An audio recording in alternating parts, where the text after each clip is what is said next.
하나님 말씀은 누가복음 6장 27절입니다.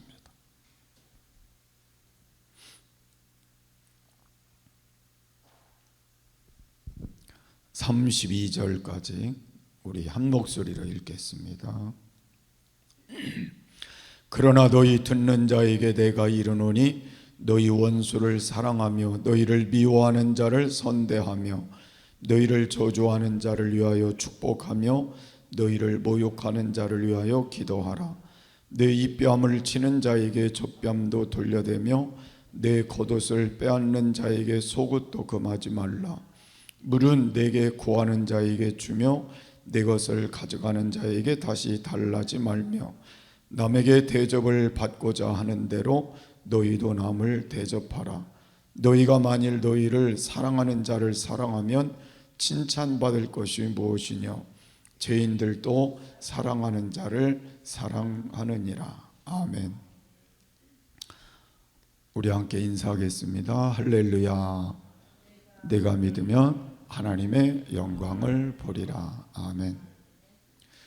오늘 읽은 성경을 예수님에 대해서 좀 소개하려고 우리의 실생활과는 이 말씀을 지키기에 쉽지 않은 말씀이지만 예수님은 그렇게 사셨기 때문에 우리도 그 말씀을 토대로 해서 살아가는 것이 좋은 경영이 아닐까. 그래서 오늘은 최고 경영자인 예수에 대해서 한번 살펴보려고 합니다. 예수님은 성공적인 인생을 경영하셨다. 이 땅에 인간으로 오셔서 그렇게 하셨음을 우리에게 보여주고 있고 또 말씀해주고 있습니다. 사람에게는 인생을 경영하는 것도 중요하지만 영적인 경영을 잘하는 것 더 중요하고 또 인간관계의 경영도 잘하는 것이 중요하다는 걸 알 수가 있습니다. 그러면 예수님에 대해서 좀 살펴보려고 하는 첫 번째는 예수님은 사명에 충실하셨다는 걸 알 수가 있습니다. 사명이라고 하는 말은 자신을 부르신 분의 뜻을 받드는 삶을 가리켜서 사명이라 그렇게 말합니다. 예수님은 하나님으로부터 세상에 보냄을 받으셨고 또 하나님의 뜻을 이루려고 이 땅에 그 뜻을 가지고 오신 분이 예수님이십니다. 근데 예수님은 우리가 고난주간을 지금 사순절 기간을 지나가지만 다음 달부터는 제가 이제 고난에 대해서 쭉 말씀을 드리겠지만 예수님은 그 뜻을 이루는데 철저하셨다는 거예요. 처음부터 끝까지 하나님의 뜻을 이루는 데만 모든 것을 다 쏟아 부으셨고 그리고 그 뜻을 33살에 십자가를 지심으로 다 이루신 거예요. 그래서 성경은 예수님의 마지막 그 소리는 이렇게 기록되고 있어요. 다 이루었다. 그러니까 예수님은 33살에 하나님이 보내신 그 뜻을 다 이루셨다고 결론을 짓고 하나님 나라에 가셨다는 거죠. 자, 그래서 우리가 성경에 이렇게 우리가 살펴보면 이 사명을 가졌던 사람들이 자기 일에 충실했던 분들은 얼마나 많은지 모릅니다. 우리가 대충 우리가 살펴보면 세례 요한 같은 사람도 예수님의 앞을 준비하러 온 그런 사명을 가지고 일하다가 예수님 오시고 조금 사명 감당하다가 하나님 부름을 받고 또 가는 일들이 있었고 또 사도 바울도 마찬가지고 베드로도 마찬가지고 그 외에 많은 사도들 그리고 많은 하나님의 사람들은 그렇게 사명을 감당하고 왔다가 간 것을 알 수가 있습니다. 그래서 인간은 어쩌면 사명의 존재다 그렇게도 볼 수가 있습니다. 태어날 때 나름대로는 다 사명을 갖고 태어난다는 거예요. 그래서 저도 가만히 생각해 보면 내가 태어날 때 목사가 되겠다고는 하지 않았는데 그런데 살다가 보니까 목사가 될 사명의 길로 이렇게 가서 지금 목사로 살다가 이제 은퇴를 하게 되는 거잖아요. 그러니까 결국은 나의 길은 이런 사명의 길이었구나, 지나놓고 보니까 이제 깨닫게 되는 거죠. 어떤 분들은 직장에 사명을 또 가지고 일평생 직장 생활을 잘하고 그 사명을 마치는 분들이 있고, 어떤 분들은 기업을 또 잘 운영하고 마치는 분들이 있고, 어떤 분들은 정치에, 어떤 분들은 교육계에, 어떤 분들은 목회자로, 어떤 분들은 자기의 어떤 주어진 일에 사명을 가지고 살다가 가는 것이 우리 인생의 모든 삶인 걸 알 수가 있어요. 그래서 한 사람도 빠짐없이 사람은 사명을 갖고 태어나고 사명을 가지고 살다가 그 사명을 마치고 가는 거예요. 그런데 중요한 게 뭐냐면, 이 사명감이 분명하냐, 사명감이 분명치 않으냐에 따라 사명에 충실한 사람이 있고 사명에 불충실한 사람이 생기게 되는 거죠. 그래서 많은 사람들이 세상을 살아가면서 이 문제를 바르게 알고 산 사람은 자기 일에 좋은 결과를 만들고 이 땅을 떠나게 되지만, 그렇지 않은 사람들은 그렇지 못한 인생의 모습을 갖고 마지막에 삶을 가는 사람들이 있는 겁니다. 그래서 저는 예수님은 이 세상에 오셔서 하신 사역도 하나님의 사명을 따라 사역을 감당하셨다는 걸 알 수 있어요. 천국 복음을 전하시고, 그 다음에 모든 구원의 역사들을 위에 기초를 다 닦아 놓으시고, 그리고 그 구원의 길을 열어 놓으시고, 마지막에 예수님이 십자가를 지심으로 구원의 길을 열으신 거예요.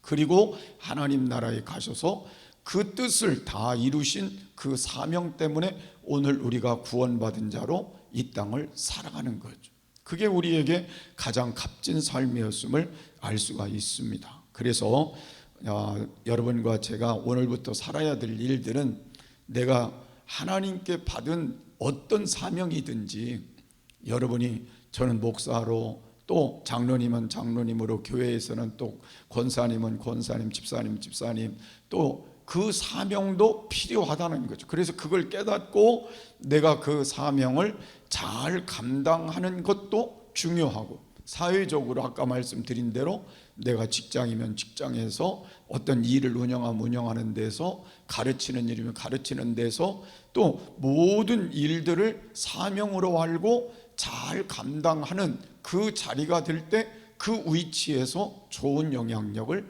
끼칠 수 있다는 거예요. 그러니까 이건 내가 하나님 앞에 받은 사명이다, 그리고 감당하는 게 더 유익하다는 거예요. 그리고 가정에서도 마찬가지죠.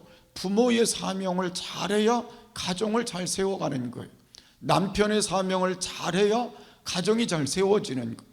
아내의 사명을 잘해야 가정이 잘 세워지는 거예요. 그러니까 이 사명을 깨닫지 못하고 우리가 살게 되면 어떤 것이든지 좋은 결과를 맺을 수가 없잖아요. 그래서 예수님처럼 사명에 충실한 삶을 살아보자.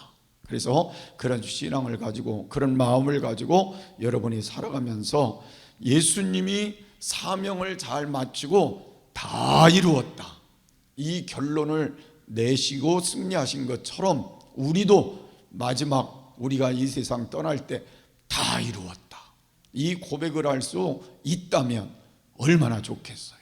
그런 사명에 부끄럽지 않은 삶이 되어져야 되고, 금년 우리가 시작해서 연말에 금년 한 해 동안 다의 사명을 잘 이루었다, 그런 고백을 할 수 있으면 얼마나 좋겠어요. 그런 삶이 되시기를 바랍니다. 두 번째, 예수님의 경영에 있어서 우리에게 교훈을 주고 있는 건, 예수님은 하나님하고 지속적인 교제를 하시고 살았다는 거예요. 지속적인 교제를 하셨다는 거죠. 자, 예수님은 하나님이 보내신 그 뜻을 알고 하나님의 보내심을 알았기 때문에 그걸 잘 받들어 가기 위해서 하나님하고 지속적인 관계를 가지신 거예요. 그래서 예수님이 하신 일들을 보면 늘 하나님과 교제하는 일을 하셨고, 교통하고 의논하고 상담하고, 우리말로 하면 물어보고, 그래서 언제나 하나님과 의논하시면서 일평생을 살아가신 걸 알 수가 있어요. 그래서 우리는 아무리 예수님이 바쁘고 힘들고 어려워도 새벽 미명에서부터 밤 늦게까지 힘든 과정을 거쳐가면서도 하나님과 기도의 줄은 놓지 않았죠. 끊임없이 힘들 때도 기도하시고 어떤 중요할 때도 기도하시고 하루의 시작도 기도하시고 모든 일을 하나님과 의논하고 하나님과 교제하면서 모든 일을 감당해 가셨다는 거예요. 그래서 우리도 예수님의 경영을 잘 본받아서 살아가기 위해선 지속적인 교제도 필요하다는 거예요. 하나님하고 지속적인 교제가 있을 때에 우리가 영적으로도 승리하고 삶도 승리할 수 있다는 거예요. 그래서 오늘 여러분과 저에게도 이 말씀이 교훈이 되어졌으면 좋겠어요. 그렇게 하나님과 늘 교통하고 교제하였기 때문에 심각한 문제 앞에서도 하나님의 뜻을 잘 찾아 이룰 수가 있었다는 것. 대표적인 게 어디예요? 이제 우리가 다음 달에도 말씀이 들릴런지 안 들린지 모르지만 겟세마네 동산에서 마지막 예수님이 기도하실 때에도 우리가 가만히 생각해 보면 예수님은 사랑과 의논하지 않았다는 거잖아요. 십자가를 앞에 두고 제자들과 내가 이런 상황이 됐는데 어떻게 하면 좋겠냐 의논하지 않았어요. 누구하고도 의논하지 않고 오직 하나님하고 의논하러 어디로 올라가신 거예요? 겟세마네 동산에 올라가셔서 집중적으로 하나님 앞에 자신을 내놓고 의논하신 거잖아요. 하나님 뜻을 찾고 하나님 나는 마음이 이렇다고 하나님께 말씀드리고 하나님 그래도 나는 이렇게 좀 했으면 좋겠다고 말씀드리고 안 되면 그냥 하나님 뜻대로 하시라고 하시면서 하나님 뜻에 맞추어서 할 수 있었던 그 교제의 삶을 우리가 알 수가 있는 거예요. 그래서 나는 우리가 이 땅을 살아가는 동안 우리에게 중요한 건 내 수단과 방법과 사랑과 어떤 이 세상 것과의 그 중요성을 갖고 사는 것도 중요하지만 하나님과의 교제의 줄을 잘 붙들고 끊임없이 가는 건 더 중요하다는 거예요. 그래서 여러분들과 제가 교제한다는 말은 뭐예요? 기도하고 우리의 삶을 지속적으로 하나님과의 관계 속에 두는 거잖아요. 그렇게 여러분들이 살아가시게 되면 하나님 앞에 복된 삶이 늘 있어지지 않을까 그런 생각을 해보기도 합니다. 그래서 우리는 우리의 삶이 안 될 때는요, 그럴 때도 있죠. 하나님 어떻게 나한테만 이러십니까?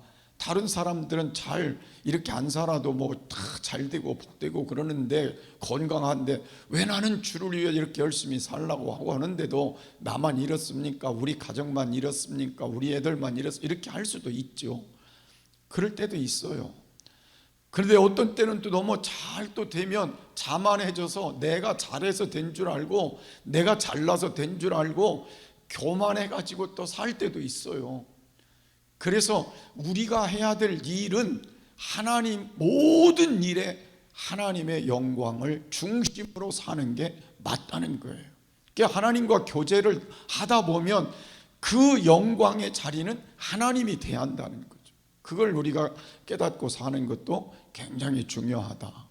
우리 그 말 중에 그런 말이 있잖아요. 시침이 뗀다 그런 말이. 시침이 뗀다. 그게 언제 쓰는 말이에요? 시침이 뗀다. 모르는 척한다 그 말이거든요. 근데 그 유래가 있더라고요.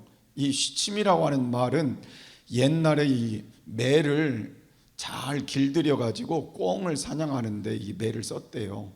그런데 이 훈련된 매를 이렇게 자기가 데리고 가고 이렇게 하다가 보면 남들이 이렇게 바꿔 갖고 가버리기도 하고 그냥 자기가 데려가고 또 자기 거라고도 하고 그래가지고 그 매의 꽁지에다가 주인 이름표를 달았대요. 주인 이름표를 달았는데 그 달아놓은 그 이름표를 떼고 지 거라고 하는 그런 일을 가리켜서 시침이라는 말이 나왔다는 거예요. 그래서 우리가 가만히 생각해 보면 시침이 뗀다는 말은 그 뜻이라는 겁니다. 근데 우리도 그렇잖아요. 우리도 이 세상을 이렇게 살아가는데 하나님께 영광을 돌려야 할 때가 있잖아요. 근데 우리도 그걸 떼버리고 내 영광으로 바꿔버릴 때가 있잖아요. 그게 어디에서 많이 나와요? 간증을 한다든지 자서전을 쓴다든지 그런 때 보면 하나님이 이렇게 도우셨다, 하나님께 영광을 그렇게 쓰지 않고 어떻게 써요? 내가 이렇게 했더니, 내가 이렇게 했더니, 그런 경우들이 있어서 하나님의 영광을 가로채는 일을 시치미를 뗀다, 그렇게도 볼 수 있다는 거죠. 그래서 우리는 금년 안에 우리가 살아가는 남은 시간은 모든 것은 누구에게? 하나님이 하셨습니다. 하나님께 영광을 돌립니다에 초점을 두고 사는 게 맞다는 거죠. 우리가 목회자로 이렇게 살다 보면 기도해달라고 하고 기도를 해드리고 그러면 목사님 기도해 주셔서 이렇게 됐습니다. 그럴 때에 제가 그렇지요, 제가 기도했더니 이렇게 하면 안 된다는 거예요. 하나님이 도우신 겁니다. 하나님이 그렇게 하신 겁니다. 하나님께 영광을 돌리세요. 하나님께 감사하세요. 그렇게 하는 게 맞다는 거예요. 기도를 해서 그렇게 됐다고 할 때 그냥 감사히 받긴 하지만 실질적으로는 그렇게 하는 게 맞다는 거예요. 그래서 우리는 모든 일에 감사할 조건이나 어떤 조건이 있어서 영광을 돌려야 될 때는 시치미를 떼지 말고 하나님께 하자, 그 말. 아멘. 그렇게 하시는 삶이 되시기를 바랍니다. 그래서 내가라는 단어는 가능하면 안 쓰는 것이 좋다, 그런 말이죠. 자, 그래서 우리가 성경을 보면 하나님과 의논하면서 살았던 사람들은 다 승리자로 살았어요. 그리고 다 겸손하게 살았어요. 참 신기하죠. 자기가 잘났다고 한 사람들은 처음에는 잘 된 것 같았는데 다 실패자가 되고 다 무너진 자가 됐어요. 그러니까 우리는 하나님 앞에 살면서 늘 하나님께 영광을 돌리고 하나님 안에서 우리가 하나님 중심으로 교제하면서 늘 살아가서 더 겸손히 하나님 기뻐하는 자리에 세워져서 우리의 남은 시간 동안 더 값진 열매를 거둘 수 있게 되기를 바랍니다. 그래서 앤드루 머레이라고 하는 분은 내 앞에 엎드리라는 책을 쓰셨는데 그 책 속의 내용은 이렇습니다. 기본이 하나님께 엎드리는 자아의 죽음과 그에 따른 순종과 겸손이다. 그러니까 자아는 죽어지는 것이고 그에 따른 결론은 순종과 겸손으로 나타나는 것이다, 그렇게 말을 했고요. 하나님 앞에 엎드릴 때 역사가 일어난다. 그러니까 엎드릴 때라는 건 뭐예요? 기도할 때 역사가, 겸손히 엎드려 하나님께 기도할 때 그때 역사가 일어난다는 것이고요. 자신의 전적인 무능력을 인정할 때 하나님의 도움이 시작된다. 그러니까 자신이 할 수 있다고 할 때는 하나님이 안 도와주시지만 나는 아무것도 못합니다라고 인정하고 엎드릴 때 그때 하나님의 도움이 시작된다. 그렇게 우리가 기도의 법칙도 잘 가지고 또 우리의 삶의 법칙도 잘 가지고 살아가시는 귀한 삶이 되시기를 바랍니다. 그래서 하나님과 지속적인 교제를 갖는 건 매우 중요하다, 믿으시기를 바랍니다. 그 다음에 세 번째로는 예수님은 자신의 에너지를 잘 절약했다, 그렇게 볼 수 있어요. 자, 예수님의 능력은 크셨을까요? 적으셨을까요? 인간의 몸을 입고 오셨지만 하나님의 능력은 갖고 계셨어요. 그렇죠? 우리가 그냥 대충 4가지 정도만 살펴보면 뭐가 있을까요? 모든 자연 만물도 예수님 앞에 순종했어요. 그죠? 풍랑이는 바다에 풍랑을 어떻게 하셨어요?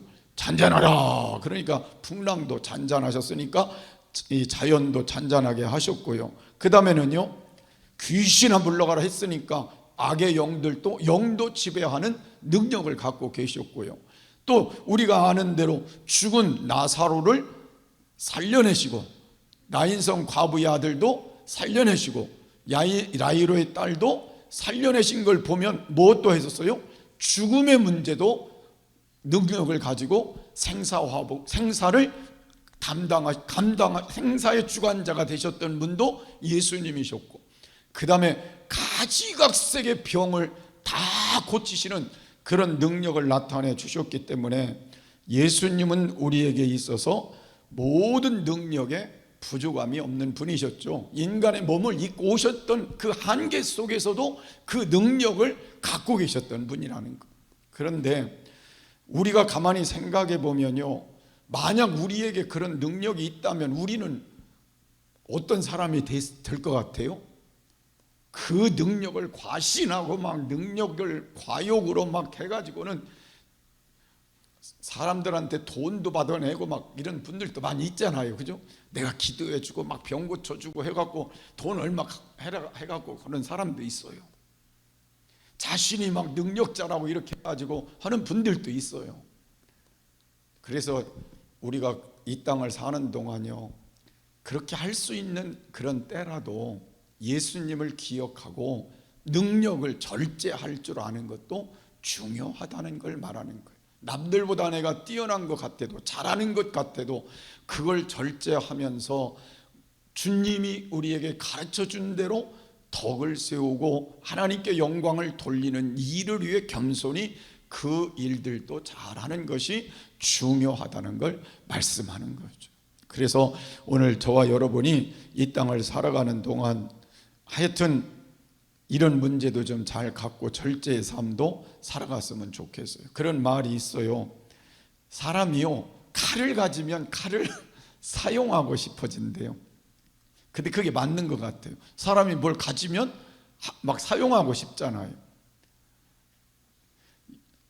여러분, 사람이요, 주먹이 막 힘이 세면요, 어디 가서 막 이게 막 싸우고도 싶고 막 어디가 이렇게 주먹질하고도 싶고 그렇다는 거예요.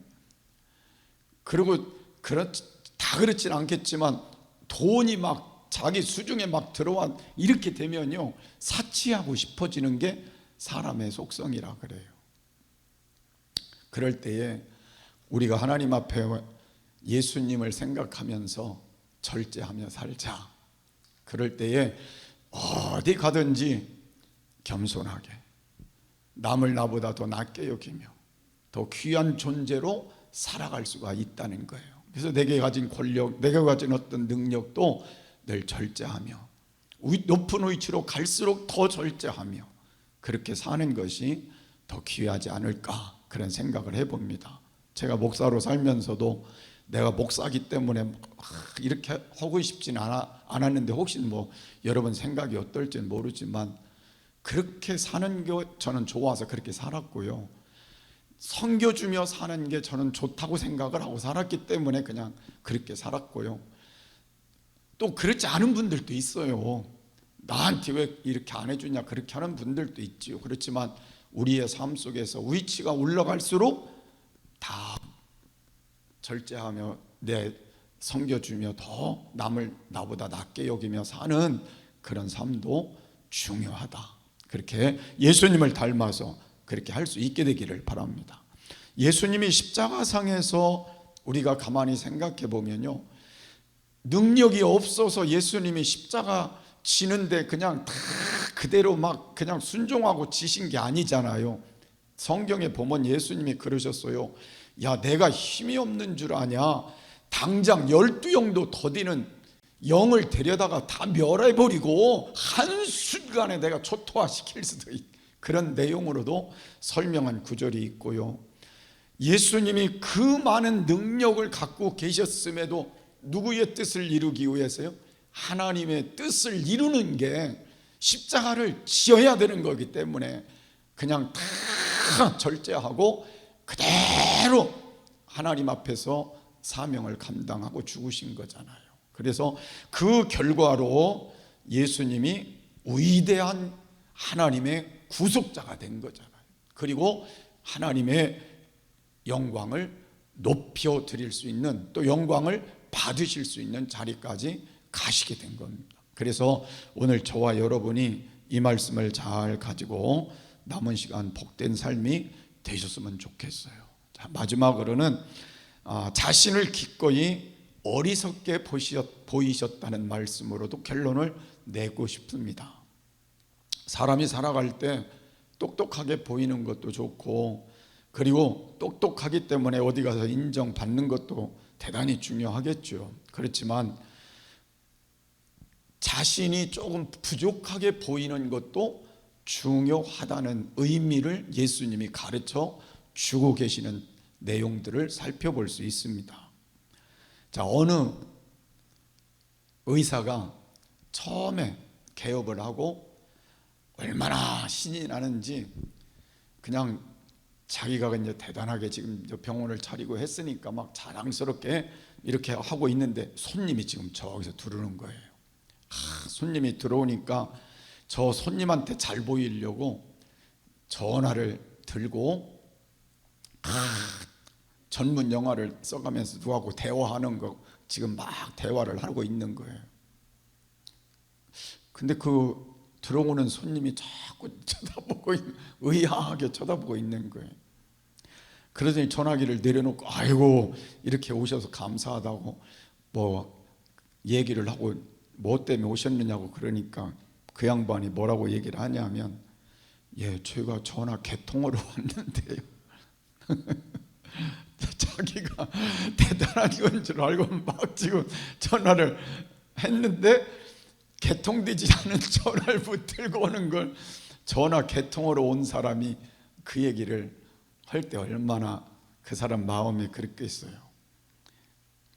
우리가 때로는 이렇게 어디 남한테 보이고 싶고 남한테 똑똑하게 잘난 걸로 이렇게 하고 싶을 때도 있겠지만 예수님은 어떤 상황 앞에서도 변명하거나 자신에 대해서 어떤 것도 주장하지 않으신 예수님의 십자가 앞에서의 사건은 우리에게 교훈을 많이 주고 있죠. 빌라도 앞에 가서 많은 사람들이 너를 죽이려고 하는데 왜 말이 없냐 그럴 때 아무 말씀하지 아니하시고 그러니까 빌라도도 귀히 여겼다라는 말씀도 있고요. 또 여러 가지 상황을 예수님이 겪어 가시면서 자신이 능력이 없어서가 아니라 자신의 그 연약함도 그대로 가지고 보이시면서 모든 고난을 겪어 가셨던 그 모습들을 우리가 생각해 보면서 때로는 잘났어도 조금 이렇게 낮춰서 볼 수 있는 그런 마음도 우리에게 필요하다는 거죠. 잘난 사람이 낮춰 보이는 건 너무 좋은 거잖아요. 진짜 못나게 보이는 것보다는 잘난 사람이 조금 그렇게 보이면서 우리가 남들 앞에 잘 이런 모습으로 가져가게 될 때 거기에 더 인정을 하고 더 귀한 존재로 세워지는 삶도 되리라 그렇게 생각합니다. 그래서 오늘 예수님이 이렇게 하시고 결론적으로 십자가를 지시고 돌아가신 그 사건의 말미는 실패자 같았지만 결국은 예수님이 승리하신 결과를 가져오게 된 거죠. 그래서 십자가의 결론은 예수님이 십자가에서 죽으신 것은 어리석게 보이고 참 초라하게 보이고 좀 어리숙하게 보인 그 결과라고 생각할 수 있지만 예수님이 십자가를 지신 그 순간 부활의 생명이 그 속에 약동하게 되고 전 인류의 부활이 그 속에 역사하게 되고 구원의 역사가 그로부터 시작이 되게 되고 하나님이 그 안에 생명의 주가 되시는 생명을 모든 사람들에게 갖게 하는 역사들이 시작되게 되고 하나님의 영광이 다시 축복으로 나타나는 열매를 갖게 되었으니까 비록 그런 모습으로 십자가를 지셨지만 그 나타난 결과는 더 영광스러웠다는 걸 우리가 생각해 보면서 우리의 삶에도 이런 부분들을 잘 기억하며 사시면 좋으리라고 생각합니다. 제가 이 말씀의 결론을 왜 예수님에다 다 맞추고 성경은 지금 여기를 읽었냐면 조금 그런 면에서 생각을 해볼 말씀이 여기 기록이 되어 있어서 그렇게 한 겁니다. 예수님이 말씀하신 내용의 결론이 뭐예요? 너희 원수를 사랑하라는 거예요. 근데 이거는 도대체 할 수 있는 거예요, 없는 거예요? 보통 사람으로는 할 수가 없는 거예요. 원수를 사랑하는 게 쉬운 게 아니니까 이건 쉽지 않지만 누구를 생각하면서요? 예수님을 생각하면 할 수 있다는 거예요. 여러분 우리가 여기 있는 말씀을 보면 미워하는 자를 선대하라 이게 쉬운 게 아니잖아요. 여러분, 미워하는 마음에 있는 그 사람을 내가 선하게 대할 수 있는 게 쉬워요, 안 쉬워요? 쉬워요, 안 쉬워요? 근데 누구를 생각하며 하라는 거예요? 오늘 예수님이 내게 경영자로서의 이런 모습을 가지신 걸 생각하며 해보라는 거예요. 너희 모욕하는 자를 위하여 기도하라. 이것도 쉬운 거예요, 안 쉬운 거예요? 아니, 쉬워요. 나에게 모욕하는 자를 위해 이 속에서 막 불 같은 게 올라오는데 어떻게 그게 기도가 되겠어요? 그런데 누굴 생각하면? 예수님을 생각. 그 예수님이 어떤 경영자로 승리하셨는가를 생각하면 우리가 할 수 있다는 걸 말하는 거예요. 이 뺨을 치거든 오른뺨을 치거든 왼뺨을, 이것도 쉬운 게 아니잖아요. 겉옷을 빼앗는 사람에게 속옷까지 줘라. 남에게 대접을 받으려면 먼저 대접하라. 이런 것들이 우리가 상식으로는 이해가 안 되고 할 수 없는 일들이지만 누구를 생각하면서요? 예수님이 경영한 그것을 우리가 따라가다 보면 우리도 할 수 있다는 결론을 내기 위해서 제가 이 말씀을 여러분에게 드린 거예요. 그래서 오늘부터 여러분들 힘들지만 이 말씀에 동떨어진 삶도 우리에게 있을 수 있지만 그래도 노력해보자는 거예요. 노력해보자. 그래서 우리가 주님이 승리하신 결론이 이 삶을 살았기 때문에 승리하셨다면 우리도 이렇게 사는 게 맞다는 것이고, 그게 승리의 비결이 될 수 있다는 걸 말씀해 주신 것입니다. 그래서 오늘 이 말씀을 통해서 우리가 승리하는 예수님의 최고의 경영자의 그 모습을 닮아갈 수 있게 되기를 간절히 소원합니다. 아멘.